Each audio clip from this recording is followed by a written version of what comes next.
All right, welcome back to my channel. Today I'm going to talk about or briefly give my thoughts and feelings on Anna Karenina by Leo Tolstoy. I finished this big old monster of a tome of a book.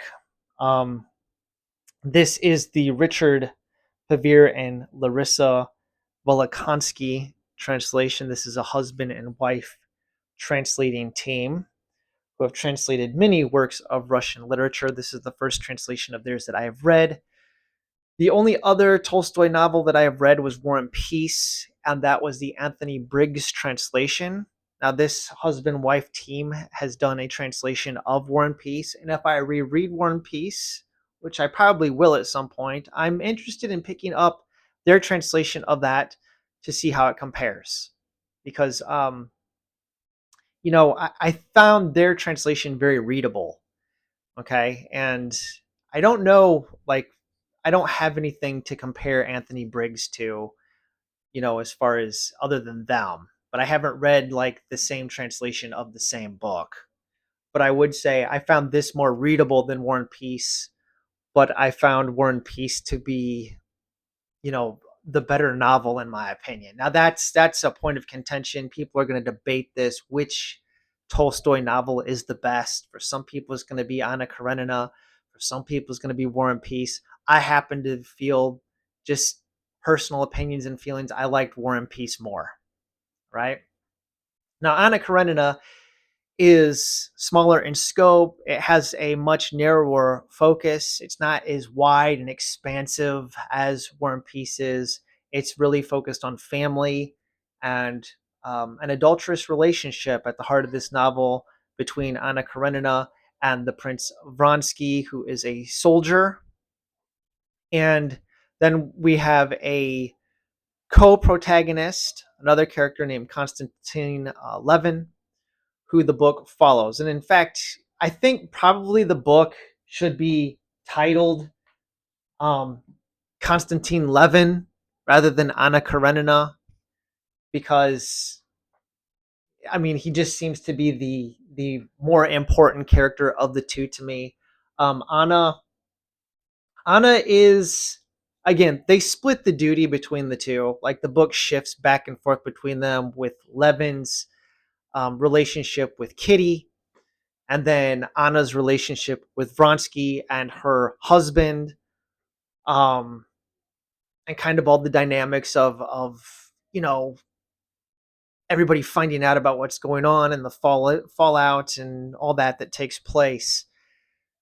The book is not really meant to be a romance novel, as some have taken it. For instance, Oprah's book club. I think Oprah promoted this because she thought that she really liked the romance. It's supposed to be a cautionary tale about kind of contrasting different types of love: romantic love, or erotic love, um, the love of duty that you have for your family, love towards God, love towards your fellow man, all these levels of love that we have. And it kind of pits like dutiful love against erotic love, romantic love. At least that's the way I read it. At least I think.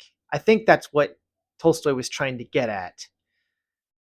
Of course, I don't think that this book was as philosophically deep as, say, something as even War and Peace, or definitely not as philosophically deep as anything I've read by Fyodor Dostoevsky. So it's a pretty accessible novel for just your average everyday person. I don't think that it's too difficult as far as the concepts involved. It's pretty much a straightforward story.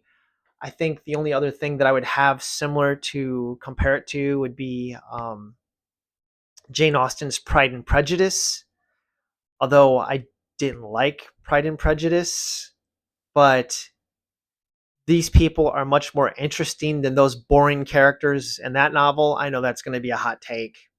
Go ahead and sling your stones. I'm ready for it. But, you know, you got people that are doing really bad stuff here, that are making bad choices and mucking everything up, and everybody is very complex, and just their emotional states. And nobody starts this novel like really where they started at the end, except really, I don't like Levin as a character.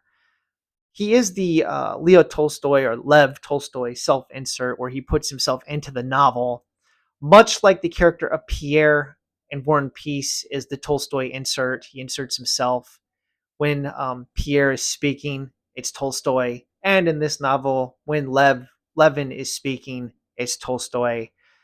So yeah, there's the book for me. Pretty much, it went on too long. That's my one criticism. And no, this is not a flawless classic. It has flaws, people. No book is perfect. I don't think there's any such thing as a perfect novel. They can get close to perfection, but for me, like part 8, like the story should have ended at the end of 7, and I think that's where most of the film adaptations end, from what I've heard. The only film adaptation I've watched was the Soviet version from the 1960s.